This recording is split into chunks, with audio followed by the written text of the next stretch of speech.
سر یہ بھی اب الحمدللہ یہ ہے کہ پاکستان میں نوجوانوں میں بہت مقبول ہے اسی حوالے سے. اس عمر میں اس کو بہت زیادہ اسی لیے بلایا جاتا ہے, تو کم از کم شوق ہے لوگوں کو کہ ایسے لوگوں کو بھی بلایا جائے. اسی لیے ہم نے اب اس کو اپنے پروگرام میں صدیق جان نے اور خاص طور پر نے کہا جی ہم بھی لائق ہو جائیں گے اس کو ساتھ رکھ کے. نہیں, صدیق جان بھی بڑا لائق ہے. میں نے اس کو ڈسکور کیا تھا جب وہ چھوٹا سا رپورٹر سپریم کورٹ کو کور کرتا تھا, اور سب سے بہتر کوریج اس کی ہوتی تھی. یعنی وہ دا ینگ رپورٹر, ایسے ہی پتلا دبلا چھوٹا سا اور عمر میں بھی چھوٹا. تو یہ ڈیولپ, میں اس وقت کہتا تھا کہ یہ اس سے پوچھنا, سب کو کہتا تھا یہ جو ہے یہ ڈیولپ کرے گا, بہت آگے جائے گا.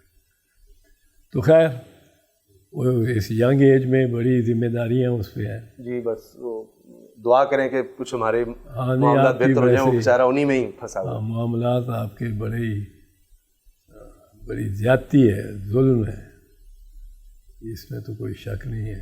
اچھا سر, یہ اب آج جہاں ہم پہنچ گئے ہیں, ہم 75 سال کی ہسٹری ہماری ہے آپ کے سامنے ہے, اتنا ٹکراؤ ہم نے نہیں دیکھا. ایک تو اداروں کے درمیان تو ٹکراؤ پھر بھی دیکھا, اداروں کے اندر ہم نے نہیں دیکھا. یعنی ود ان انسٹیٹیوشنز بھی ہے اور اندر ان انسٹیٹیوشنز میں بھی اندر بھی ہے. یہ کیا ہو گیا؟ یہ ایک فطرتی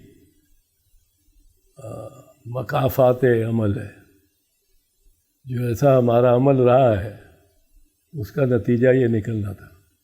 اب مثال کے طور پہ سپریم کورٹ میں جو تقسیم ہوئی بھی ہے, اب سب مانتے ہیں, دونوں گروپ اس تقسیم کے مانتے ہیں. دونوں گروپ جانتے ہیں کہ کون سا جج صاحب جو ہے وہ کس طرف کا فیصلہ دے گا. ماتھے پہ لکھا ہوا ہے تقریباً, اور دونوں جانتے ہیں کہ اتنے ممبران کا بینچ بنا تو ہمارا فائدہ ہے, اس سے ایک زیادہ ہو گیا تو ان کا فائدہ ہے. اب یہ پہلے سے ہی آپ بینچ بنا دیں, آپ 3 ممبر کا بنائیں, 5 کا بنائیں, 7 کا بنائیں, 9 کا بنائیں, 11 کا بنائیں, 15 کا بنائیں, آپ بینچ بنا دیں. میں آپ کو بتا دوں گا کہ اس میں کیا فیصلہ. 5 دن کی بحث کے بعد, 5 دن کے بحث مطالعے, ایک دوسرے کے ساتھ برتری لے جانے کی کوشش دونوں وکلاء کی, بڑی محنت وکلاء کی, اور میں آپ کو پہلے دن بتا سکوں گا کہ یہ فیصلہ ان دونوں میں سے کس کے حق میں ہے. یہاں تک پہنچ چکے ہیں, بہت حالات برے ہیں.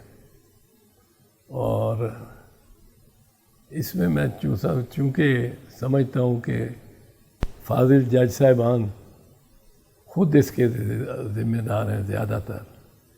کسی نے ان کو اطلاع نہیں دی یا کسی نے ان کو یہ انگیخت نہیں کیا. مجھے, ہم تینوں جج ہیں فور مثال کے طور پہ, اور مجھے آپ کے خلاف کوئی انگیخت کرتا رہے اور میں آپ کے خلاف ہو جاؤں, ایسی بات نہیں ہوئی.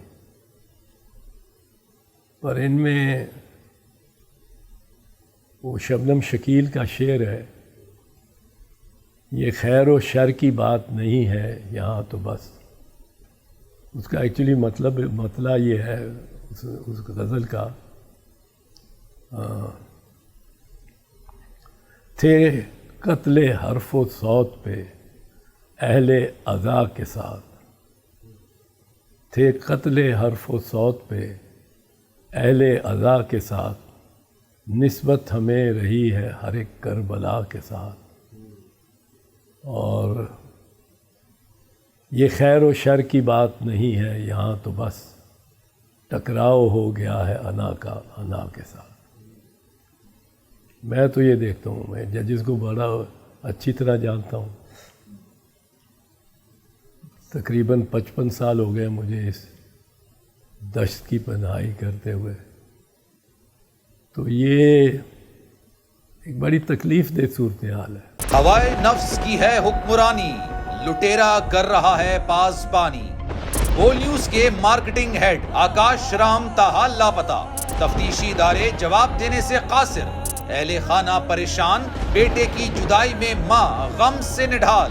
جو بچوں ہندو پر آئے تھے جو قرآن پاکستانی